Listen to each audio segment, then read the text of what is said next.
అందరికీ నమస్కారం. ఈరోజు కథ పేరు శ్రీవారికి ప్రేమలేఖ. హలో హలో, ఏవండి, నా మాట మీకు వినిపిస్తుందా అంటూ గట్టిగా తన ఫోన్లో అరుస్తూ తన భర్త అయిన మురారిని అడిగింది. వినిపిస్తుంది, కానీ నువ్వు అలా అరవకు, చిరాగ్గా అన్నాడు మురారి రుక్మిణితో. అయ్యో, అది కాదండి, నాకు మీ మాట సరిగా వినిపడడం లేదు, అందుకే అలా అరవాల్సొచ్చింది అంది సంజాయిషీగా. చెప్పు, ఎందుకు ఫోన్ చేశావు? అది మీతో మాట్లాడాలనిపించింది. వారం రోజులయ్యింది కదా మీతో మాట్లాడి, ఎలా ఉన్నారో అని చేశాను. చూడు, నేనసలే కొత్త ప్రాజెక్ట్ వర్క్ వల్ల ఆఫీస్లో చాలా బిజీగా ఉన్నాను, అందుకే చెయ్యలేదు. ఈ మాత్రం దానికి నువ్వు ఫోన్ చెయ్యాలా? అంతగా నా క్షేమం తెలుసుకోవాలంటే ఒక మెసేజ్ చెయ్యలేవా? ఎందుకు నా వర్క్ బిజీలో ఉండగా డిస్టర్బ్ చేస్తున్నావు? అయినా రోజుకు 24 గంటలు నీతో మాట్లాడాలా అన్నాడు విసుగ్గా. ఒక్క నిమిషం చివుక్కుమంది మనసులో రుక్మిణికి. కళ్ళల్లో నీళ్లు తిరిగాయి.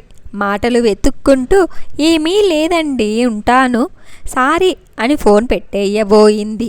హే ఆగు, ఎందుకు ఫోన్ చేశావో చెప్పు, మళ్ళీ దానికోసం మళ్ళీ నాకు చెయ్యకు, నేను ఫ్రీగా ఉన్నప్పుడు చేస్తాను అన్నాడు.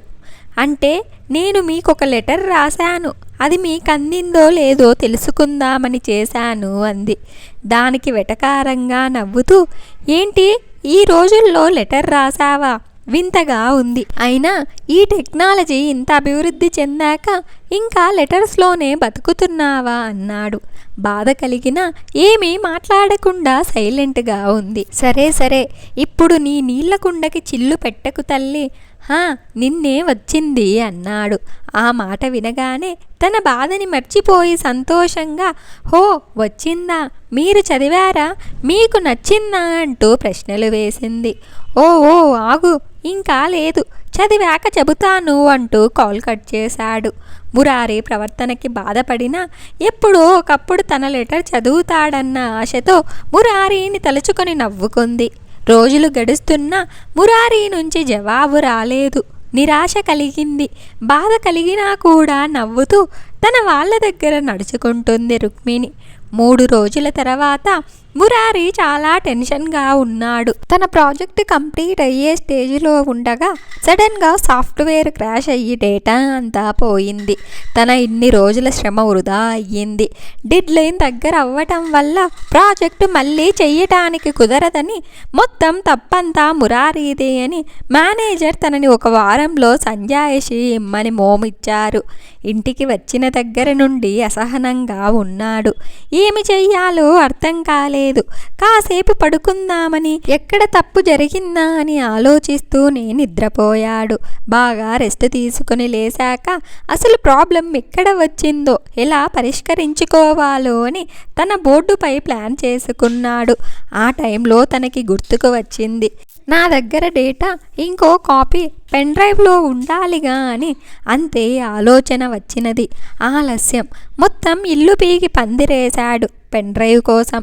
ఎంత వెతికినా ఎక్కడా కనపడలేదు. అలా వెతుక్కుంటూ వంటగదికి వచ్చాడు.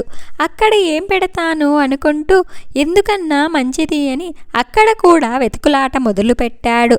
ఆ వెతుకులాటలో కనపడింది రుక్మిణి రాసిన లెటర్. పక్కన పెట్టేశాడు మళ్ళీ వెతకాలని.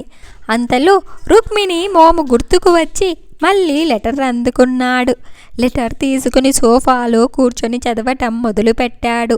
ప్రియాతి ప్రియమైన శ్రీవారికి, ఇక్కడ నేను క్షేమము, అక్కడ మీరు కూడా క్షేమమని తలుస్తున్నాను. ఆషాఢమాసం కొత్త జంటలకు ఎడబాటును, అంతులేని విరహాలను కలిగిస్తుంది అని అంటే నమ్మలేకపోయాను. అనుభవంలోకొచ్చాక కానీ అర్థం కాలేదు. నేను మిమ్మల్ని చాలా మిస్ అవుతున్నాను. ఇక్కడ ఉన్నా అన్న మాటే కానీ నా మనసు అక్కడే మీ చుట్టూ తిరుగుతుంది. రోజంతా మీ తలుపులతో సావాసం చేస్తున్నాను. ఇక్కడ నా చుట్టూ నా వాళ్ళు ఇంతమంది ఉన్నా ఎందుకు కొంచెం ఇబ్బందిగా ఉంది. ఎందుకా అని నా మనసును చాలాసార్లు ప్రశ్నించుకున్నాను. అప్పుడే నాకొక కొత్త విషయం తెలిసింది. నేను పూర్తిగా మీ దాన్నయ్యాను కాబట్టే నా కన్న వాళ్ళ దగ్గర కూడా కొంచెం ఇబ్బంది పడుతున్నాను. ఈ ఫీలింగ్ ఏంటో కొత్తగా ఉంది, కానీ చాలా బాగుంది. నిన్న అమ్మ జున్ను చేసింది. కొమ్మల గేదె ఈనిందని మీరే గుర్తొచ్చారు. మీకు జున్ను చాలా ఇష్టంగా మన పెళ్ళైన కొత్తలో మీకిష్టమని అత్తయ్య గారు చెప్పారు.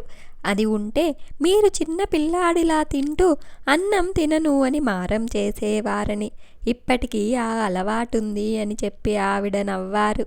మిమ్మల్ని అలా బెట్టు చేస్తుంటే చూడాలని చాలా ఆశపడ్డా, కానీ కుదరలేదు.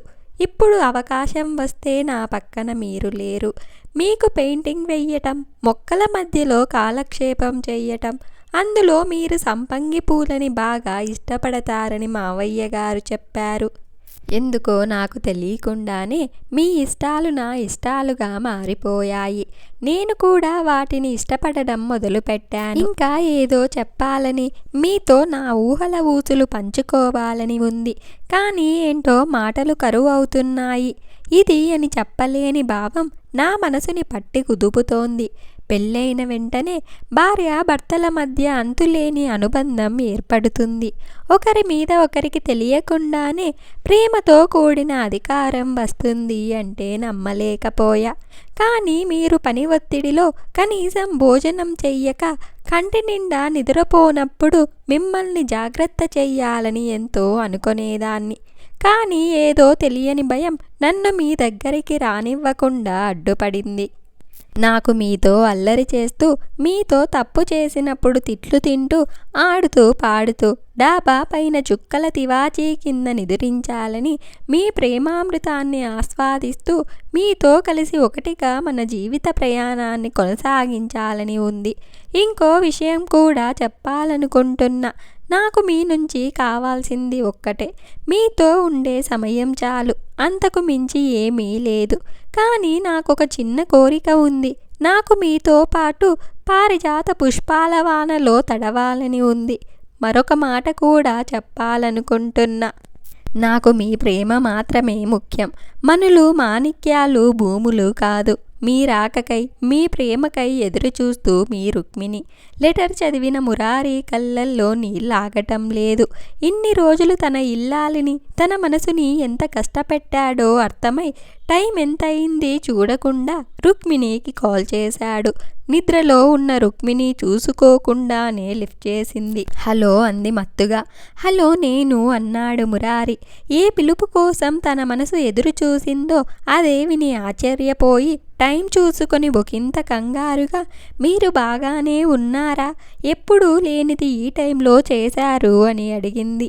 ఇన్ని రోజుల తర్వాత చేసినా కూడా గొడవ పడకుండా తనతో మాట్లాడుతున్న రుక్మిణిని బాధపెట్టిన తన మూర్ఖత్వాన్ని, నిర్లక్ష్యాన్ని తిట్టుకుంటూ అంతా క్షేమమే అంటూ తన లెటర్ చదివా అని, నచ్చింది అని, నీలాంటి ఇల్లాలు దొరకటం తన భాగ్యమని చెప్పాడు.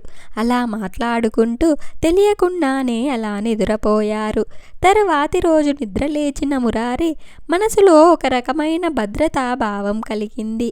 రుక్మిణి లెటర్ ముద్దు పెట్టుకుని దాన్ని ఇంట్లో ఉన్న తన పర్సనల్ ఫైల్లో పెడుతుండగా కనపడింది తన పెన్ డ్రైవ్. అంతే, ఆనందంగా గంతులేసి చకచకా రెడీ అయ్యి ఆఫీస్కి వెళ్ళి మేనేజర్ వచ్చే టైంకి ప్రాజెక్ట్ అంతా మళ్ళీ రెడీ చేసి అప్పగించాడు. అలా తన సామర్థ్యాన్ని మళ్ళీ నిరూపించుకున్నాడు. ఆ తర్వాత రుక్మిణి కోసం వాళ్ళ ఊరు బయలుదేరాడు. ఎంతన్నా ఆషాఢ మాసం కదా, కొత్త అల్లుడు అత్తగారింట ఎంట్రీ లేదు. ఇక తప్పక వాళ్ళ పొలం దగ్గరకు రమ్మని అడిగాడు రుక్మిణిని. మురారి అక్కడ రుక్మిణి కోసం ఎదురు చూస్తున్నాడు. తన కోసం కారియర్లో భోజనం తీసుకొస్తున్న రుక్మిణిని చూస్తూ, నాయుడోరి ఎంకిలా ఎంత అందంగా ఉన్నావే నా పెళ్ళామా అని అనుకున్నాడు. రుక్మిణి రాగానే చేతిలో ఉన్న క్యారియర్ పక్కన పెట్టి తననెత్తుకుని భుజంపై వేసుకుని మంచె ఎక్కాడు. ఎన్నో రోజుల విరహం తర్వాత స్వచ్ఛమైన ప్రేమని రుచి చూసిన మురారి ఆగలేక రుక్మిణిని తమ కచంతో ఆక్రమించబోయాడు. రుక్మిణి మురారిని వారించింది.